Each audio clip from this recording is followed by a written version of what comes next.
সুদখোর, মুদখোর, পায়খানাখোর, আর জন্মের ঠিক নেই এরকম কিছু লোক নবীকে, মুহাম্মদ সাল্লাল্লাহু আলাইহি সাল্লামকে, কোরআনকে, ইসলামকে গালি দিচ্ছে। কোনো যায় আসে না। ইমানদারির সঙ্গে বলবেন তো। তসলিমা নাসরিন, নূপুর শর্মা, এদের মূল্য বেশি না স্বামী বিবেকানন্দের মূল্য বেশি? শিক্ষিতরা বলুন। স্বামী বিবেকানন্দ, তেনার মতো লোক আমেরিকার শিকাগো শহরে বক্তব্য দিতে গিয়ে বলেছিল যে আমার চোখে, আমার জানা মতে পৃথিবীতে যদি কেউ মহাপুরুষ থাকেন তিনি হচ্ছেন হযরত মুহাম্মদ মুস্তাফা, সকলে বলুন সাল্লাল্লাহু আলাইহি ওয়াসাল্লাম। এরপরে আপনি এদের কথা দিচ্ছেন, এদিকে ধরছেন। সব থেকে টুইস্ট হচ্ছে ভারতে যতগুলো নাস্তিক বসে আছে, আপনি চিন্তা করুন।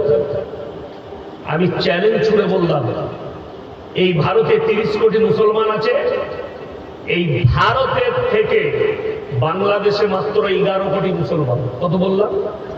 11 কোটি মানুষ, এই 18 কোটি মানুষ বাংলাদেশে, আর ভারতে আছে 30 কোটি। কোনটা বেশি? কথা বলো না। 30 কোটিটা বেশি, 18টা বেশি নয়।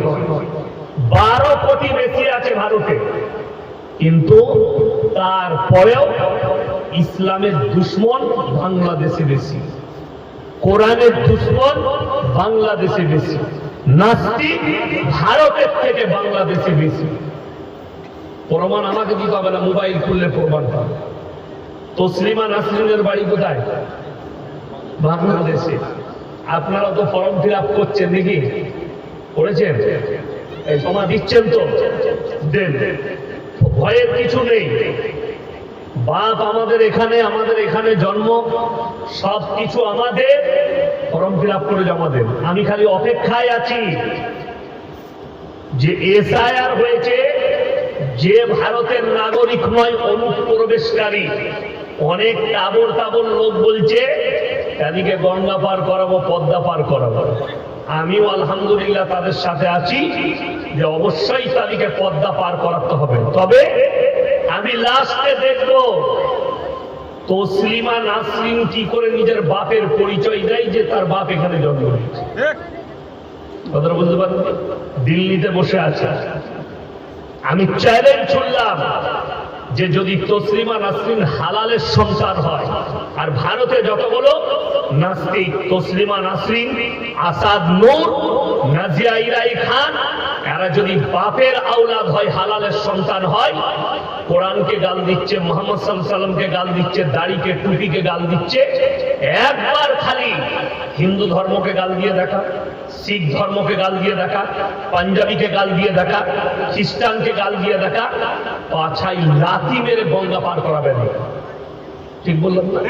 কিন্তু কোরআনকে গালি দেওয়া খুব সহজ, আল্লাহকে গালি দেওয়া খুব সহজ, দাড়ি আর টুপিকে গালি দেওয়া খুব সহজ। গালি দাও। আমি তো খালি শেষকালে দেখবো যে এসআইআর অনুপ্রবেশকারীকে তাড়ানো হবে, ডিটেনশন ক্যাম্পে ভরা হবে, তসলিমা নাসরিনকেও তাড়াতে হবে যদি না দিতে পারে।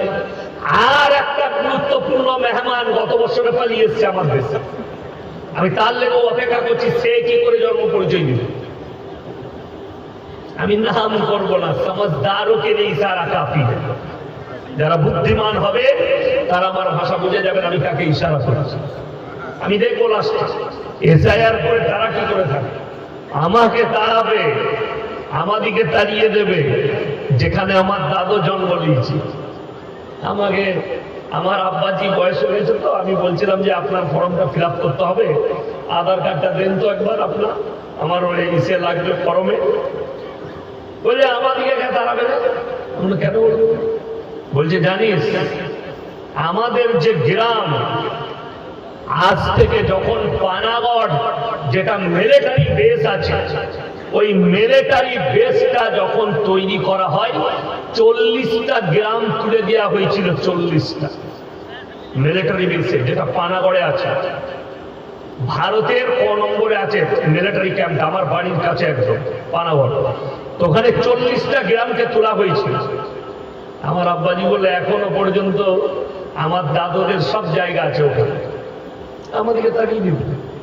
আমি দেখলাম বাড়িতে একটা 1969 সালের একটা দলিল আছে আমার হাতে।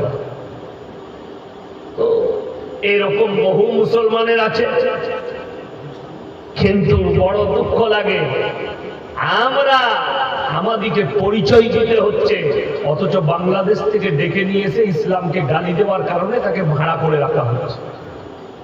এইটা হচ্ছে দুঃখের বিষয়। দাও, যত গালি দিবে দাও, আল্লাহর কসম করে বলছি, আল্লাহ তাআলা কোরআনে বলেছে তোমরা নিজের চোখে, তোমরা মুমিন হলে এবং হকের উপরে থাকলে নিজের চোখে বিজয় তোমরা দেখতে পাবে। আল্লাহর কসম, পৃথিবীর বুকে ইসলামের বিজয় আসবে। জোরে বলুন ইনশাআল্লাহ। এটা কেউ রুখতে পারবে না। চলুন, আমি যেটা আলোচনা